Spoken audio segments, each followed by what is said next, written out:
সারা দেশে 1800 broadband internet সেবাদানকারী প্রতিষ্ঠানের licence বাতিলের প্রস্তাবনার বিরুদ্ধে প্রতিবাদ জানিয়ে মানববন্ধন করেছে ব্রডব্যান্ড ইন্টারনেট ব্যবসায়ীরা। সকাল 11টায় আগারগাঁয়ের বিটিআরসি ভবনের সামনে মানববন্ধন কর্মসূচি পালন করেন তারা। এ সময় তারা অভিযোগ করেন, একটি গোষ্ঠীর স্বার্থ রক্ষায় দেশীয় শিল্পকে ধ্বংস করতে এই সিদ্ধান্ত নিয়েছে বিটিআরসি। দেশীয় উদ্যোক্তাদের মতামতকে আড়ালে রেখে নতুন পলিসি নিলে তা গ্রহণযোগ্য হবে না। এই শিল্পকে টিকিয়ে রাখতে এবং দেশের প্রত্যন্ত অঞ্চলে সুলভ মূল্যে ইন্টারনেট সেবা নিশ্চিত করতে নতুন প্রস্তাবনায় ব্রডব্যান্ড ইন্টারনেট ব্যবসায়ীদের মতামত অংশগ্রহণ নিশ্চিত করার দাবি জানান তারা।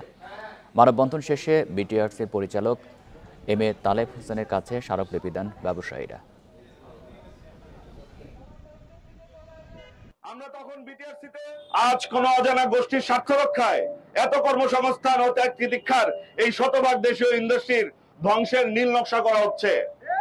ইন্ডাস্ট্রিদের বৃহৎ অংশীদার এই ব্যবসায়ীদের পাশ কাটিয়ে নতুন পলিসির মাধ্যমে দেশীয় ও পরিণত একটি ইন্ডাস্ট্রিতে ধ্বংসের প্রস্তাব করা হয়েছে। আমরা এর তীব্র নিন্দা ও প্রতিবাদ জানাই।